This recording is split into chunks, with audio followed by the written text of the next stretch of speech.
Vous êtes chez Tartampion, salut à tous. Aujourd'hui, je vous lis les règles de Hazara. Bienvenue, voyageurs. Hazara, le pays des 1000 tours, t'ouvre ses portes. Qui ose y pénétrer découvre un monde magique dans lequel les villes ne sont que palais aux tours et aux murs d'albâtre blanc et aux coupoles d'or. Partout dans ces villes resplendissantes s'élèvent des grues qui s'activent autour de la construction d'édifices. D'étonnantes machines volantes, visibles à des kilomètres, transportent les lourds matériaux à des hauteurs vertigineuses. Le concours lancé par le calife et destiné à embellir son royaume a largement dépassé les frontières. Aussi, prenez-vous le chemin d'Azara, bien décidé à vous mesurer aux autres architectes. Principe et but du jeu. Les joueurs incarnent de riches architectes, Timanis, Mirar, Léar et Pharaël, qui souhaitent développer leur prestige dans le royaume du calife. Pendant 4 années, ils se livrent à une concurrence acharnée en vue de construire le plus grand nombre de tours, les plus hautes et les plus belles. Pour cela, ils envoient leurs acheteurs sur les marchés où ils sont chargés d'acheter les différents blocs. Chaque secteur du marché propose des blocs différents, base, blocs intermédiaires, fenêtres, pointes. Les blocs sont de 5 matériaux différents, de couleurs marron, vert, rouge, noir et blanc. Certains d'entre eux sont ornés d'une décoration en or. Les blocs ont un coût plus ou moins élevé, mais rapportent aussi plus ou moins de points de prestige en fin de partie. Le joueur qui possédera le plus de points à la fin remportera la partie. Déroulement de la partie. Préparez le matériel comme l'indique le feuillet. Le premier joueur commence. Son tour se compose de 2 phases. 1. Envoyer un acheteur, c'est-à-dire poser une carte. Et 2. Effectuer une action, par exemple prendre un bloc et payer. La partie se poursuit dans le sens des aiguilles d'une montre. Son voisin de gauche suit les 2 mêmes phases. Envoyer un acheteur. Quand vient son tour, le joueur pose un des acheteurs de sa main sur une case libre d'un des secteurs. Les règles de pose sont les suivantes. S'il n'y a encore aucun acheteur dans ce secteur, le marchand posé peut être de n'importe quelle couleur. S'il y a déjà un ou plusieurs acheteurs dans ce secteur, l'acheteur posé doit être de la même couleur qu'eux. Il faut donc toujours respecter la couleur déjà jouée. Si un joueur souhaite poser un acheteur dans un secteur mais ne veut ou ne peut pas respecter la couleur déjà jouée, il peut à la place poser 2 acheteurs au choix face cachée sur une case. En règle générale, un joueur doit respecter la couleur jouée dans chaque secteur du plateau, banque, cercle des bâtisseurs, marché, etc. Effectuer une action. Selon le secteur dans lequel a été posé l'acheteur, le joueur peut effectuer différentes actions. Les actions en détail. Achat de blocs. Il existe 4 marchés sur lesquels les joueurs peuvent acheter des blocs, base, blocs intermédiaires, fenêtres et pointes. Le joueur qui choisit l'action achat de blocs peut prendre une tuile au choix proposée face visible sur ce marché. Il la place derrière son paravent. Il paye ensuite le nombre d'azaris nécessaires à la réserve. Les azaris, c'est la monnaie du jeu. Les blocs de même couleur coûtent toujours le même prix. Une base rouge, par exemple, coûte autant qu'un bloc intermédiaire rouge. Les coûts des différentes couleurs sont indiqués sur le plateau ainsi que sur la droite du paravent. Un bloc avec une décoration en or coûte autant qu'un bloc équivalent sans décoration.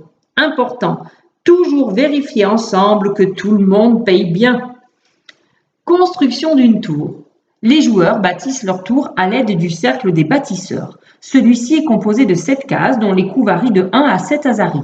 Lorsqu'un joueur pose un acheteur sur l'une des cases du cercle, le nombre inscrit indique le nombre exact de blocs qu'il doit utiliser pour bâtir de nouvelles tours ou agrandir ses tours existantes. Il paye le nombre d'azaris correspondant. Les règles pour la construction des tours sont les suivantes. 1. Une tour doit être composée d'une seule couleur. 2. Une tour comporte une seule base et une seule pointe, mais elle peut avoir autant de blocs intermédiaires et ou de fenêtres que l'on veut. 3. Un joueur peut bâtir ou agrandir autant de tours qu'il veut en même temps, qu'elles soient de même couleur ou non. 4. Il est permis d'agrandir une tour déjà complète par la suite, en insérant autant de blocs intermédiaires et de fenêtres que l'on veut. 5. Il est interdit d'échanger des blocs d'une tour à une autre de même couleur. 6. À la fin de son tour de jeu, un joueur ne doit posséder que des tours complètes devant son paravent, c'est-à-dire possédant au moins une base et une pointe. En récompense, le joueur gagne autant de points de prestige que le nombre de blocs bâtis durant ce tour. Cas particulier, si un joueur désire bâtir et que la case du cercle des bâtisseurs qui l'intéresse est déjà occupée, il peut poser son acheteur sur la première case libre supérieure. Le coût de construction est plus élevé, mais il peut bâtir moins d'éléments. Il marque autant de points de prestige que de blocs bâtis. Argent supplémentaire. Si un joueur pose un acheteur sur une case libre de la banque, il prend le nombre d'azaris correspondant de la réserve. Il existe également un autre moyen de gagner de l'argent dans le bâtiment coloré à côté de la banque. Lors de son tour de jeu, si un joueur pose un acheteur au choix face cachée sur ce bâtiment, il gagne 5 azaris. Important, il peut y avoir autant d'acheteurs empilés que l'on veut sur le bâtiment coloré. Contrairement aux autres secteurs, les joueurs n'ont pas besoin de respecter la moindre couleur. Corruption. Si un joueur pose un acheteur sur la maison des espions, il commence par payer les 3, voire les 5 azaris nécessaires à la réserve et choisit l'une des 4 piles de tuiles. Il la consulte et peut choisir un des blocs. Il le montre à tous les joueurs, paye son prix à la réserve et le place derrière son paravent. La pile est ensuite mélangée et remise sur son emplacement sur le plateau. Attention, l'action corruption ne permet pas d'acheter un bloc proposé sur le marché. Faveur du calife. Si un joueur pose un acheteur sur cette case, il gagne aussitôt la faveur du calife. Il prend le parchemin au joueur qui le possédait jusqu'à présent et entamera la prochaine année. Fin d'une année. Une année s'achève dès que tous les joueurs ont posé tous leurs acheteurs sur le plateau. Il se peut que des joueurs aient réparti tous leurs acheteurs avant les autres s'ils ont posé 2 acheteurs face cachée sur une case au lieu d'en poser un seul de la couleur demandée.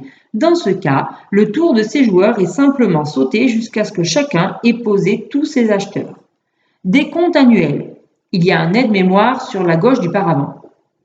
À l'issue de chacune des 4 années a lieu un décompte pour chaque joueur. Les points de prestige accumulés sont comptabilisés en déplaçant les marqueurs sur l'échelle des points. Chaque tour construite, quelle que soit sa hauteur, rapporte un point. Chaque bloc avec une décoration en or sur une tour déjà construite rapporte un point. La faveur du calife rapporte un point.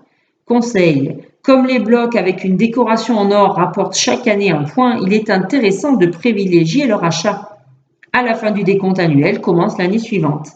Début d'une nouvelle année, retirez l'ensemble des acheteurs du plateau de jeu, mélangez les 45 acheteurs et les redistribuez selon le nombre de joueurs. Complétez les emplacements libres sur les marchés par de nouvelles tuiles, des piles correspondantes. Distribuez 20 azaris à chaque joueur. Il n'y a plus d'échelonnement comme en début de partie. L'argent et les blocs non utilisés l'année précédente restent derrière le paravent. Avancez le compteur de saison d'une case. Le joueur qui a la faveur du calife commence. Les 4 années se déroulent selon le même processus. Fin de la partie s'arrête à la fin de la 4e année. Le 4e décompte annuel est alors effectué et immédiatement suivi par un décompte final. Décompte final, lui aussi on le retrouve au centre du paravent. Lors du décompte final, chaque joueur marque des points pour ses tours. Pour chaque couleur de tour, les joueurs regardent qui a construit la tour la plus haute et la seconde tour la plus haute en comparant le nombre de blocs. Les joueurs marquent alors des points selon l'illustration ci-contre. Par exemple, pour les tours marrons, celui qui aura construit la plus haute tour gagnera 4 points et le second 2 points. C'est les tours qui rapportent le moins, à comparer des tours blanches, où celui qui aura construit la plus haute tour gagnera 12 points et le second 6 points. De plus, les joueurs qui ont construit la tour la plus haute et la seconde tour la plus haute dans tout le jeu, en comparant le nombre de blocs toujours, toutes couleurs confondues gagnent respectivement 8 et 4 points. Et les joueurs qui ont construit le plus grand nombre de tours et le second plus grand nombre de tours dans tout le jeu gagnent respectivement 12 et 6 points. Ensuite, les joueurs gagnent 1 point pour 10 azaris qu'ils possèdent encore. En cas d'égalité, les règles sont les suivantes. En cas d'égalité pour la première place, les points attribués pour la première et la seconde place sont additionnés et divisés par le nombre de tours ex aequo en arrondissant au nombre supérieur si nécessaire. Pour chacune de ces tours, son propriétaire marque autant de points que le résultat obtenu. Dans ce cas, la deuxième place n'est pas attribuée. En cas d'égalité pour la seconde place, les points sont répartis proportionnellement entre les joueurs. Les décorations en or et la faveur du calife ne rapportent aucun point lors du décompte final.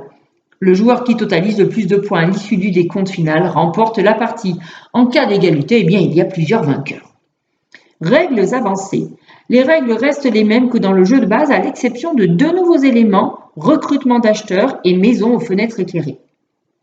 Recrutement d'acheteurs. Le joueur qui pose un acheteur sur une case de la tente doit d'abord payer la somme indiquée à la réserve. Il peut ensuite piocher 2 acheteurs de la pile qu'il ajoute à sa main. Maison aux fenêtres éclairées. Le joueur qui pose un acheteur sur une case libre de la maison aux fenêtres éclairées paye au choix 4 Azaris et tire les 3 premières fenêtres éclairées de la pile. Il en choisit secrètement une qu'il place derrière son paravent. Ou 10 Azaris et tire les 5 premières fenêtres éclairées de la pile. Il en choisit secrètement 2 qu'il place derrière son paravent. Dans les 2 cas, le prix payé ne dépend pas de la couleur choisie. Les fenêtres que le joueur ne garde pas sont remises sous la pile dans n'importe quel ordre. La couleur est importante dans le choix d'une fenêtre éclairée. Celle-ci est comptée comme n'importe quel autre bloc lors de l'action construction d'une tour. Cependant, une fenêtre éclairée ne peut être ajoutée que sur une fenêtre fermée, de la même couleur déjà bâtie. L'ajout d'une fenêtre éclairée n'agrandit pas la tour, elle ne compte donc pas comme un bloc supplémentaire, mais rapporte comme d'habitude un point lors de sa construction. Lors du décompte annuel, à la fin de chaque année, chaque fenêtre éclairée rapporte un point comme tout bloc avec une décoration en or. Un bloc décoré recouvert par une fenêtre éclairée ne rapporte plus de points. Lors du décompte final, les fenêtres éclairées servent à départager une éventuelle égalité entre 2 ou plusieurs joueurs, entre 2 ou plusieurs tours aussi. Le joueur qui possède plus de fenêtres éclairées dans sa tour fait basculer le décompte en sa faveur. En cas de nouvelle égalité, les points sont partagés comme d'habitude. Cette règle est valable pour le décompte de chaque couleur de tour, seul compte les fenêtres éclairées de la tour correspondante, le décompte de la plus haute tour en jeu, seul compte les fenêtres éclairées de la tour correspondante, le décompte du nombre de tours, ici compte toutes les fenêtres éclairées que possède le joueur. Je vous remercie de m'avoir écouté et n'oubliez pas, amusez-vous bien!